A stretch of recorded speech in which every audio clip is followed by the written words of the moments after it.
नाज़रीन, अवामी न्यूज़ में खबरन जो सिलसिलो जारी है। इन वक्त असीं तव्हांखे खिपरो खां ख़बर ॾींदा हलूं त कुछ ॾींहं अॻु पेरूमल थाणे जे हद में झड़तू मुक़ाबले में क़त्ल कयल खिपरो वासी अली हैदर रुंझो जी ताज़ियती तॾे ते बलूचिस्तान जे लस ॿेले मां रुंझा बिरादरी जे चीफ सरदार हनीफ अल रहमान रुंझो ऐं पाकिस्तान रुंझा एसोसिएशन जे मोहम्मद हनीफ रुंझो नज़र मोहम्मद अली हैदर रुंझो ताज़ियती तॾे ते पहुची सहाफ़ियुनि सां ॻाल्हाईंदे चयो त हिन ॾुख जी घड़ी में पंहिंजी बिरादरी जे मज़लूम माण्हुनि सां गॾु आहियूं। अली हैदर रुंझो जे खून सां इंसाफ़ थियण ताईं सुकून सां कोन वेंदासीं। कानून वेड़ वेड़ी वेंदी ऐं अली हैदर जे खून में मुलवस कंहिं बि माण्हू खे माफ़ न कयो वेंदो। हिन खे कानून जे कटेड़े में आंदो वेंदो। हिन वधीक चयो त हिन ज़ुल्म ते बलूचिस्तान जे वॾे वज़ीर सां पिणु ॻाल्हियूं कयूं। उन खे समूरे केस जी वज़ाहत बयानु कई आहे। उन खां बि मदद वरिती वेंदी। हिन चयो आहे त सरकार पारां जोड़ियल DIG कमेटी खे रद्द कंदे घुर करियूं था त शहीद अली हैदर रुंझो जी जांच कमेटी अदालती जोड़ी वञे। इन केस में मुलवस समूरनि माण्हुनि खे वाखो करे कानूनी कटेड़े में आंदो वञे।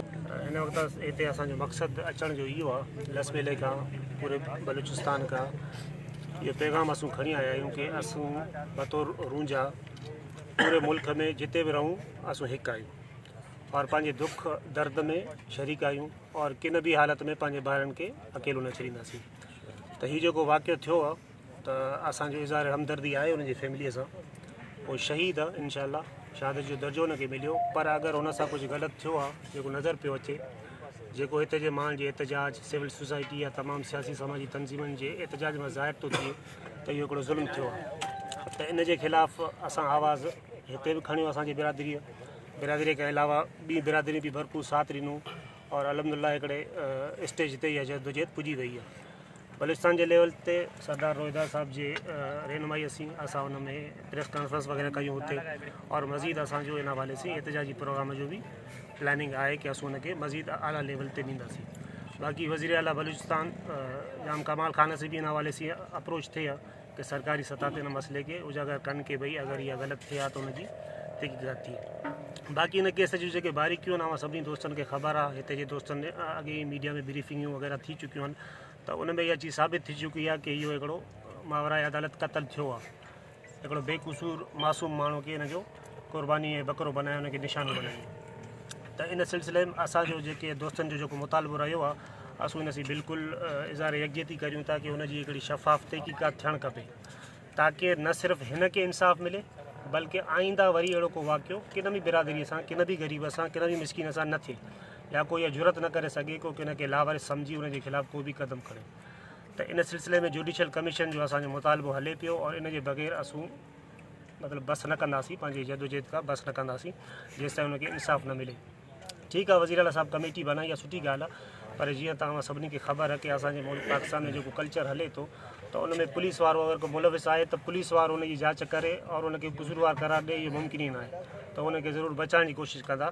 त उहा हिकिड़ो अलॻि बेस आहे। पर असां चऊं था जुडिशल कमीशन बणिजे और उनजी शफ़ाफ़ तहक़ीक़ात थिए और पोइ जेको उनजी सज़ा मुक़ररु उहा उन्हनि खे सज़ा मिले त पोइ असां सम्झंदासीं कि इंसाफ़ थियो आहे। बाक़ी ॿियो इहो हिकिड़ो पैगाम ओवरऑल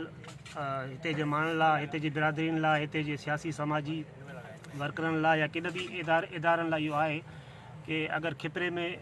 चंद घर रुंझनि जा आहिनि या नंढी आबादी आहे त इन जो मतिलबु इहो न आहे कि उहो लावारिसनि या उन्हनि जो को अॻियां पुठियां न आहे।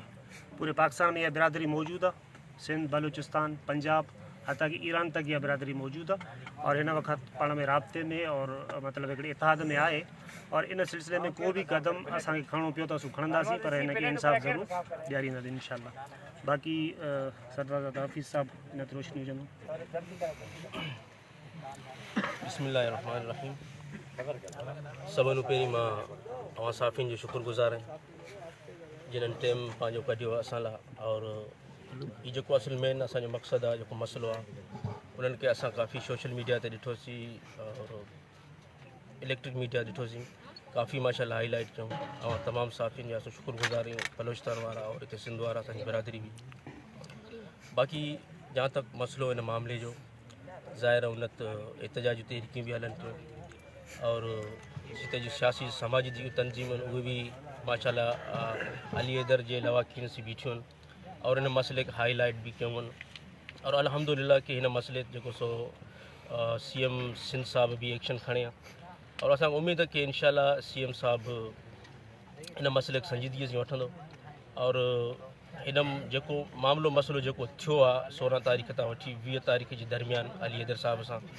वो इंशाल्लाह असां जीअं हाजी साहब चयो कि भी जेको सो जुडिशनल इंक्वायरी थी वञे जी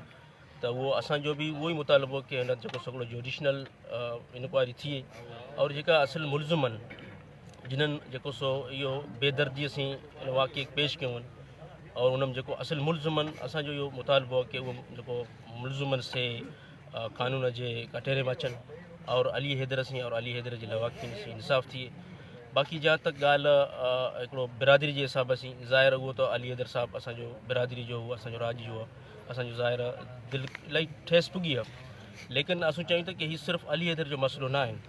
सिंध जे अंदरि बल्कि सागड़ जे अंदरि या हिते हिन इलाइक़े जे अंदरि जेका मामिलो मसइलो थियो सिर्फ़ु इहो अली हैदर जो मसइलो न आहे इहे तमामु असांजा जेका ॿार तमामु क़बाइल जेका रहनि था उन्हनि तमामु जो ई मसइलो आहे और माशाल्लाह जिन तरीक़े हिते जो सियासी और समाजी तंज़ीम इन जेको मामिलो थियो अली हैदर से पेश आयो ऐं उन्हनि सां गॾु ॿिया जेका साथी हुआ पेश आयो उन्हनि सां वाक़ियो इनखे माशाल्लाह हिते जो सियासी और समाजी जिन तरीक़े तंज़ीमी हाईलाइट कयो अल्हम्दुलिल्लाह हुननि जी जेकी महिनत कयूं जेको एहतजाजी तहरीक हलायूं उन रंग लाथो आहे और इंशाल्लाह हिन मज़ीद भी CM साहब एक्शन वरिती उम्मीद है कि मज़ीद भी इन जेको सो इंसाफ़ थींदो और जेकी कमेटी तश्कील CM साहब ॾिनी और उहा जेको सो हिकिड़ो सुठे तरीक़े शफ़ाफ़ इंक्वायरी करे CM साहब पेश कंदी और CM साहब जी तरफ़ां उम्मीद असल जेका मुलज़िमन असल जिन्हनि जे तवसुस सां इहो वाक़ियो पेश आयो उन्हनि खे जेको सो सज़ा थींदी और अली हैदर साहब जे लवाकिन खे इंसाफ़ मिलंदो अली हैदर जे लवाकिन खे इहो इंसाफ़ कोन मिलंदो इहो बल्कि सिंध खे मिलंदो और सिंध जे बासी खे मिलंदो सिंध जे माण्हुनि खे मिलंदो और हिते जेका राज जेको बि रहनि थियूं उनखे मिलंदो त असांजो मेन अचण जो मक़सदु अॼु हिते इहो कि अली हैदर जे पेरेंट्स जी उन्हनि जे ॿारनि सां असां पंहिंजे राज जी ताज़ियत करणी हुई और हिते जेकियूं राज क़ौमियूं रहनि थियूं असांजो पैगाम अली हैदर जे लवाकिन जे साथ साथ उन्हनि लाइ बि इहो पैगाम के भई तव्हां पाण अकेले न सम्झो ये अली हैदर जो मसइलो न आहे अव्हां जो मसइलो आहे अगरि अॼु अली हैदर से थियो सुभाणे तव्हां से बि थी सघे थो जिन क़दुरु असांजे लस ॿेले मां बलोचिस्तान मां असांजे राज क़ौम जिन जज़्बे सां आया शिरकत कयूं ताज़ियत मां असांजो राज आयो इन हिसाब सां सिर्फ़ु अली हैदर लाइ न आहे इंशाल्लाह अगरि किन बि कहिड़े बि मामले में हिते थींदो चाहे उहो सियासी जमात या समाजी जमात जेको बि उन्हनि सां थींदो इंशाल्लाह ताला असां उन्हनि सां गॾु रहंदासीं और सरदार रूहेदार साहब जी क़यादत में इंशाल्लाह असां उन्हनि सां गॾु रहंदासीं और बीहंदासीं महिरबानी सेकंड सवाल इहो आहे त अली हैदर खे पुलिस क़तल कयो आहे दीनादास CM नोटिस वरितो आहे जांच वरी उन्हनि क़ातिल पुलिस ऑफिसरनि वटि आहे हाणे हिन जे लाइ तव्हां जेको आहे सो जेके वकील वग़ैरह लाइ मिसकिन माण्हू आहिनि उन्हनि जे लाइ तव्हां कहिड़ी मदद था करियो सर उन लाइ जेको सो असांजो हाजी साहब अॻियां आहिनि और उन जेको सो फंडिंग जे हवाले से बि असांजे पाण हिकिड़ो राजी क़ौमी बिरादरी हिसाब सां मामला आहिनि हाजी साहब वटि हलनि था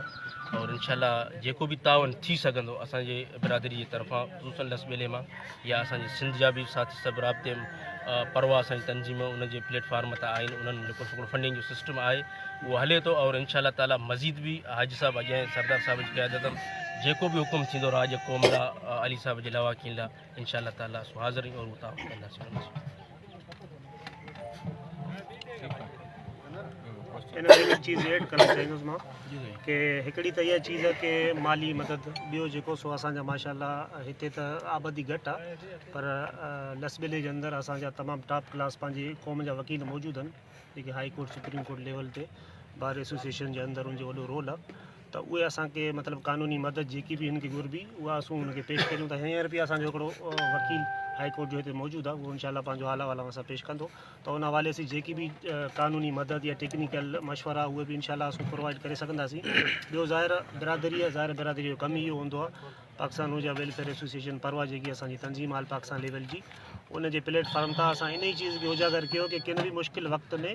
किन बि क़िस्म जी मदद करे सघूं ज़रूरी न आहे कि पैसनि जी मदद के वक़्त ते पहुचणु इहा बि हिकिड़ी मदद हूंदी आहे को मशवरो सुठो ॾियणु इहा बि हिकिड़ी मदद हूंदी आहे त हर क़िस्म जी टेक्निकल एड या कानूनी एड या फाइनेंशियल एड जी बि हर मुमकिन कोशिशि कंदासीं ज़ाहिर ग़रीब फैमिली आहे उनजो जेको बैकग्राउंड आहे उहो बि असां सभु ॼाणूं था त उनखे बि इंशाल्लाह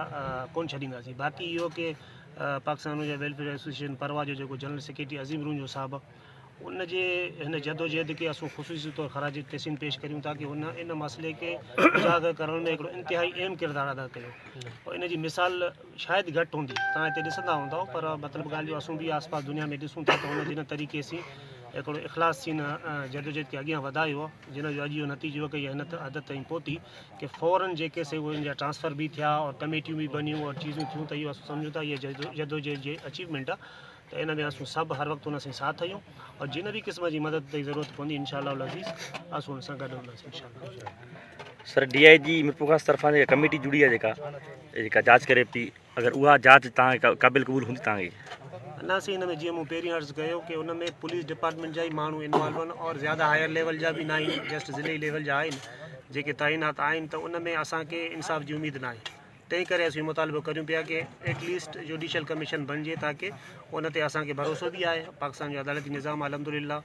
त उन ते असांखे भरोसो आहे इंशाअल्लाह उन में असांखे इंसाफ़ मिलंदो त असांजो मुतालबो इहो ई रहियो आहे और इहो ई जारी रहंदो इंशाअल्लाह। इंतिज़ामी सतह ते तव्हां खां को राब्तो थियो आहे ताउन जी ख़ातिरी तव्हां कराई आहे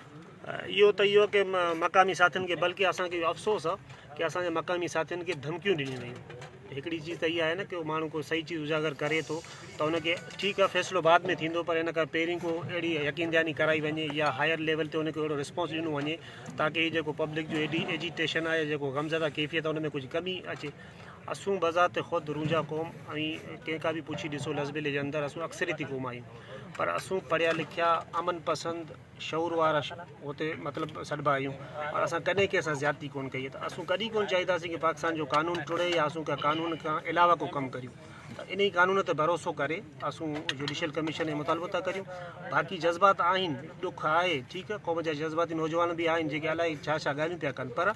असूं क़तन इन तरफ़ कोन वेंदासीं इंसाफ़ जी उमेदु रखंदासीं और जदोजहद जेकी पुरअमन आहे जारी रखंदासीं। वधीक ख़बरनि ऐं तफ़सील जे लाइ विज़िट कयो असांजी वेबसाइट awami news hd.com ऐं ॾिसंदा रहो अवामी न्यूज़ HD।